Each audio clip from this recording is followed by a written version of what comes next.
Hello everyone. तो स्वागत है आपका हमारे यूट्यूब चैनल में। इस वीडियो में हम सीखेंगे कि समय जनगणना पोर्टल पर हम अपनी डिटेल कैसे फिल कर सकते हैं।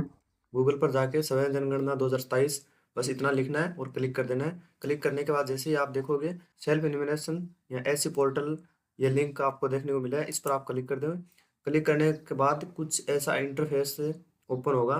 तो ये देखिए साइड में इस पर लिखा हुआ है समय गणना की अवधि, समय गणना के पर्सन क्या हो गए, ट्यूटोरियल वीडियोस आप देख सकते हो। वीडियो के माध्यम से किस तरह से हम इसको फिल कर सकते हैं। चलिए एक एक करके इन सब के बारे में जानकारी लेते हैं। समय गणना की अवधि, ऐसी पीरियड, इस पर क्लिक करेंगे तो कुछ इस तरह से वीडियो ओपन होगी। इसमें अलग अलग स्टेट के हमें दिखाया गया है कि समय गणना की जो अवधि है वो कितने टाइम तक है। जैसे कि इसमें पहले लिखा हुआ है अंडमान निकोबार द्वीप समूह, नई दिल्ली नगर पालिका, गोवा, कर्नाटक, लक्षद्वीप, मिजोरम, उड़ीसा और सिक्किम। इसमें समय गणना की अवधि है 1 अप्रैल से 15 अप्रैल तक। यानी कि आप 1 अप्रैल से 15 अप्रैल के बीच स्वयं इस पोर्टल के माध्यम से अपनी डिटेल फिल कर सकते हैं। उसके बाद मकान सूचीकरण एवं मकानों की गणना 16 अप्रैल से 15 मई तक। इसके बाद जो प्रगणक होंगे जिनकी ड्यूटी डाटा कलेक्ट में लगी हुई है, वो आपके घर घर आएंगे और वो आपसे डाटा को कलेक्ट करेंगे, यानी कि जानकारी एकत्रित करेंगे। इसी तरह अलग अलग स्टेट के अलग अलग है। इसमें जैसे कि बिहार की 17 अप्रैल से 1 मई तक है और पंजाब की 30 अप्रैल से 14 मई तक है। तो चलिए बात करते हैं कि इस पोर्टल पर हम स्वयं किस तरह से डिटेल फिल कर सकते हैं। करना क्या है, सिंपली पहले आपको यहाँ से अपना जो स्टेट है वो चूज कर लेना है। जैसे कि मैंने हरियाणा चूज किया है। उसके बाद ये जो कैप्चा है वो फिल करना है। यहाँ से वेरीफाई हो जाएगा। वेरीफाई होने के बाद यहाँ पर लिखा है जनगणना 2027 के मकान सूचीकरण कार्य चरण के समय गणना पोर्टल में आपका स्वागत है। इस पोर्टल के माध्यम से आप संबंधित मकान सूचीकरण हेतु अपने परिवार से संबंधित जानकारी प्रदान कर सकते हैं। इस प्रक्रिया को पूरा करने में लगभग 15-20 मिनट लगेंगे। पुष्टि और सबमिशन के बाद आपको एसएमएस और ईमेल यदि प्रदान किया गया है के माध्यम से एक समय गणना पहचान संख्या प्रदान की जाएगी। जब जनगणना प्रगणक आपके घर आए तो कृपया अपने परिवार के लिए मकान सूचीकरण कार्य को पूरा करने के लिए उनके साथ यह पहचान संख्या साझा करें। Thank you. तो अभी स्टार्ट करते हैं। ओके। ओके करने के बाद यहाँ पर name of the head of house hold, जैसे आपके घर में जो मेन सदस्य है उनका नाम लिखना है आपको। उसके बाद जो उनका मोबाइल नंबर है वो आपको फिल करना है। और उसके बाद जो ईमेल आईडी है ऑप्शनल है, वेरीफाइड प्रोसेस, यहाँ से वेरीफाई हो जाएगा। यहाँ पर आपको लैंग्वेज को चूज कर लेना है, हिंदी इंग्लिश जो भी लैंग्वेज आप कंफर्टेबल है। जो भी मतलब बहुत सी लैंग्वेज है, ओनली हिंदी और इंग्लिश ही नहीं है, तो मैंने यहाँ पर हिंदी को चूज किया है। उसके बाद जो ओटीपी आया है उसको यहाँ पर फिल कर देना है।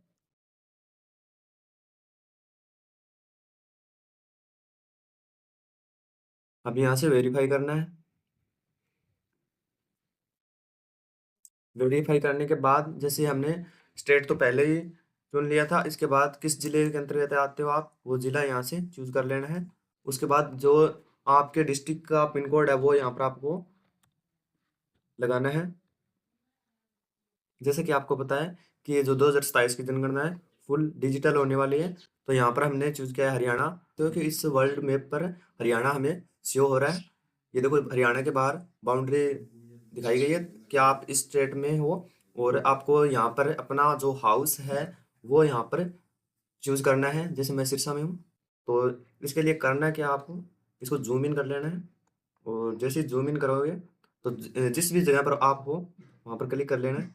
तो जहाँ भी आपका घर है या मकान है वहाँ पर ये जैसे प्लस का साइन बनेगा वहाँ पर आपको इसे क्लिक करना है। और क्लिक करने के बाद इस तरह से आप जो अपना आपका घर है वहाँ पर आपको इस पिन को मार्क करना है। और मार्क करने के बाद यहाँ पर आज ये ऑप्शन दिखाया गया है रद्द करें या स्थान की पुष्टि करें, तो यहाँ से आप कर स्थान की पुष्टि कर देना और करोगे। अभी आपको क्या करना है, यहाँ पर क्लिक करना है। क्लिक करने के बाद ये दो लोकेशन आपके दिखाया है, इनमें से जो लोकेशन आपकी है वहाँ पर आपको क्लिक कर देना है। जैसे मैंने ये लोकेशन क्लिक की है और ये जो अभी इस तरह से मेरा आपका शो होगा, यहाँ से एच और आगे बढ़े इस पर क्लिक कर दें। ये जो आपके अपने घर की जो लोकेशन है वो यहाँ पर शो करवाएगा। अगर सही है तो आपको क्लिक कर देना है हाँ पर, अगर नहीं है तो आप दोबारा भी यहाँ से अपने लोकेशन को चूज कर सकते हैं। मैंने यहाँ पर हाँ क्लिक किया है और ठीक है। अभी जैसे आप यहाँ पर क्लिक करो तो ये जो अपना एक स्टेप है वो कंप्लीट हो चुका है। टोटल इसमें 6 स्टेप है। तो जो सेकंड स्टेप है इस पर आएंगे।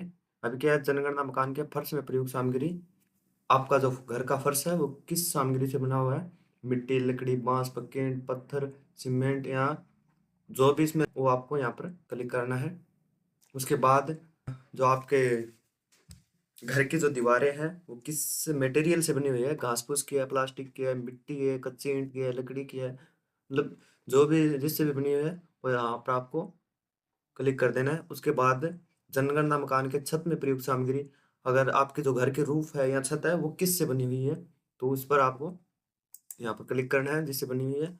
जनगणना मकान की स्थिति, जो आपका मकान है वो रहने योग्य है या नहीं है, जिनसे मतलब कैसी हालत में है, तो इसमें और जैसे ही आपके ये स्टेप हो गए कंप्लीट, यहाँ पर आपको हाँ करना है और क्लिक।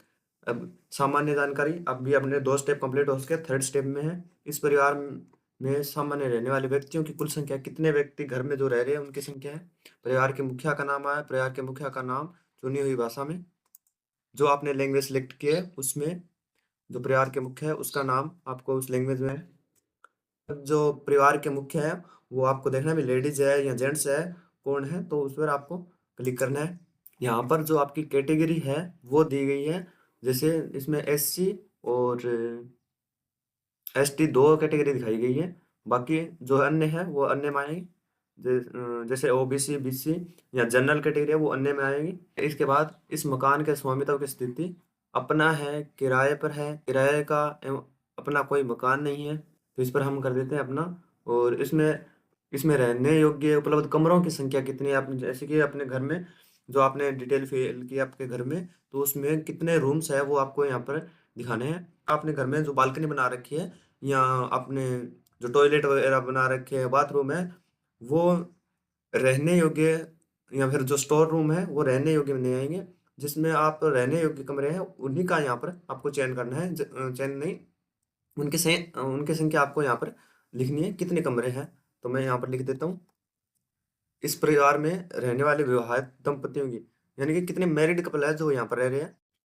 अभी क्लिक करेंगे, देखिए अभी हमारे 3 स्टेप कंप्लीट हो चुके हैं। 4th स्टेप में क्या है, पेयजल का स्रोत, यानी कि जो ड्रिंकिंग वाटर है उसका क्या सोर्स है। नल का पानी उपचारित स्रोत, नल का पानी अनउपचारित स्रोत, कुआं, हैंडपंप, ट्यूबवेल, झरना, नदी, नहर, टैंक, तालाब, झील, सीलबंद पैकेट बोतल, अन्य स्रोत, जैसे कौन से सोर्स से आपके यहाँ पर पानी अवेलेबल है वो यहाँ पर आपको क्लिक करना है। हम यहाँ पर यही करेंगे, नल का पानी। अगर आपके घर में वाटर सप्लाई जैसे वाटर वर्क से या टूटियों के माध्यम से हो रहे हैं तो आप नल का पानी उपचारित रूप से करेंगे। अगर इसके अलावा आप कुएं का पानी या हैंडपंप का पानी उपयोग में ले रहे हैं, ट्यूबवेल का, बोरवेल का, या फिर आप किसी नदी नहर के किनारे हो और डायरेक्ट वहाँ से पानी आप के घर में सप्लाई हो रहा है, तो आप नदी नहर कर सकते हो। इसके बाद पेयजल स्रोत की उपलब्धता, जो ड्रिंकिंग वाटर है वो आपके घर तक पहुंच रहा है या घर से थोड़ी दूर है या पास में है, कहाँ से है, उसका आपको यहाँ पर क्लिक करना है।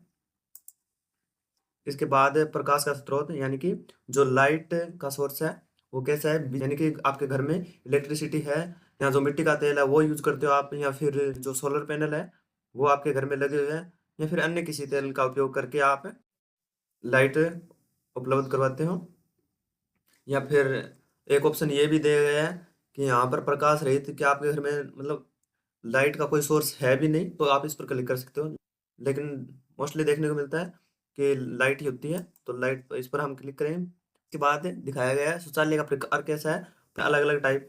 इसमें शौचालय का जो टाइप है वो दिखाया गया है, किस तरह का शौचालय आपके घर में बना हुआ है। इसमें 4 टाइप है, जैसे फ्लश वाला शौचालय है तो उसमें किस तरह का है, पाइप, सीवर पत्ते वाला, सेफ्टी टैंक वाला है, या फिर और अन्य कोई टाइप का आपने बना रखा है। गड्ढे वाले शौचालय के भी 2 टाइप होते हैं, स्लैब के साथ एक उन्नत हवादार गड्ढा, स्लैब के बिना खुला गड्ढा, एक एकल गड्ढा शौचालय, स्लैब के साथ तो उन्नत सर्विस शौचालय। इसमें से आपके घर जो भी टॉयलेट है आप उसका चयन कर देना।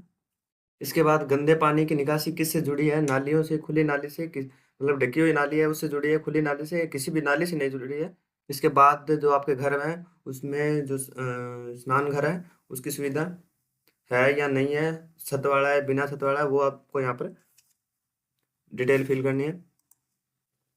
और रसोई घर में एलपीजी कनेक्शन की उपलब्धता है या नहीं, खाना पकाने के लिए कौन से जो प्रयुक्त आप ईंधन है उसका उपयोग करते हैं, जैसे जलाऊ लकड़ी, फसल के अवशेष, उपला, अ, पक्का कोयला जैसे लिग्नाइट कोयला, या वो कोयला होते हैं, मिट्टी का तेल, एलपीजी, सीएनजी, बिजली का कोई सा भी आप जिसका आप यहाँ पर उपयोग करते हो उस पर आपको टिक करना है। जैसे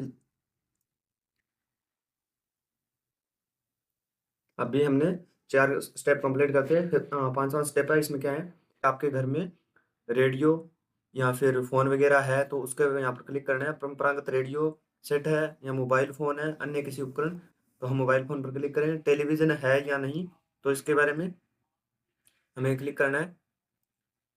और जैसे अगर आपने केबल कनेक्शन लगवा रखा है या कोई और है तो इस पर आपको क्लिक कर देना है। इंटरनेट की सुविधा है या नहीं, लैपटॉप, कंप्यूटर में, मोबाइल, स्मार्टफोन में, अन्य किसी उपकरण में है तो आपको यहाँ पर क्लिक कर देना है। इसके बाद लैपटॉप, कंप्यूटर है या नहीं, तो इस पर आपको क्लिक करना है। और टेलीफोन और मोबाइल फ़ोन, स्मार्टफोन आपके घर में है या नहीं, जैसे अगर लैंडलाइन वाला अगर आपके घर में टेलीफोन है तो आप यहाँ पर क्लिक करोगे। केवल मोबाइल फ़ोन है जैसे स्मार्टफोन है तो आप यहाँ पर क्लिक करोगे। अगर दोनों है तो दोनों पर क्लिक करना है। साइकिल और स्कूटर, मोटरसाइकिल अगर आपके पास अवेलेबल है तो आप यहाँ पर क्लिक कर दो। साइकिल है या मोटरसाइकिल दोनों है तो दोनों पर क्लिक कर दोगे। इसके अलावा कार, जीप, वैन जो भी आपके पास है वाहन है तो आप यहाँ पर यस नो यहाँ पर क्लिक करोगे। अगर है तो हाँ, नहीं है तो नहीं आप क्लिक करोगे। अब परिवार द्वारा उपभोग किए जाने वाले अनाज जैसे चावल या गेहूँ, ज्वार, बाजरा, मक्का, अन्य कोई सा भी जिसका मोस्टली यूज करते हैं वो यहाँ पर फिल किया जाएगा। क्लिक करेंगे। इसके बाद जो लास्ट स्टेप है इसमें जो हमने डिटेल फिल की है वो यहाँ से शो हो जाएगी। और देख लेना कहीं आपने कोई डिटेल गलत फिल नहीं की है। ये देखो जो भी डिटेल हमने इसमें फिल किया है वो यहाँ पर शो हो जाएगी। जो जो डिटेल फिल किया है, अगर आपने कोई भी डिटेल ऐसे लगता है आपने गलत फिल कर दिया है तो ये आप संशोधन के लिए वापस जाए, यानी कि आप एडिट कर सकते हैं। अगर आप इसे सेव नहीं करना चाहते, मतलब अभी के लिए आप इसे सबमिट नहीं करना चाहते तो आप ड्राफ्ट के रूप में सेव कर सकते हैं। और पुष्टि करने है अगर आपको सबमिट करना है तो यहाँ पर आप क्लिक कर सकते हैं। ठीक है, सबमिट करेंगे तो कुछ इस तरह से हमारे पास आईडी बन के आएगी जो हमें अपने पास सेव रख लेनी है, यानी कि हमें स्क्रीनशॉट ले लेना है यहाँ से, नहीं तो हमें लिख कर रख लेनी है। इसके अलावा जिस नंबर से आपने लॉगिन किया है, जो ईमेल आईडी आपने दी है, उस ईमेल आईडी और मोबाइल नंबर पर भी ये आईडी संख्या आपके पास उपलब्ध हो जाएगी। जब भी जनगणना के डाटा कलेक्ट करने के लिए जो प्रगणक का हमारे पास आएंगे तो हमें बता देना है कि हमने जो अपना समय गणना फॉर्म है वो सबमिट कर लिया है सफलतापूर्वक। हमें उनको ये आईडी दिखा देनी है। तो वीडियो कैसी लगी कमेंट करके ज़रूर बता देना। और आप कौन से स्टेट से हो प्लीज़ कमेंट ज़रूर कर देना। Thank you.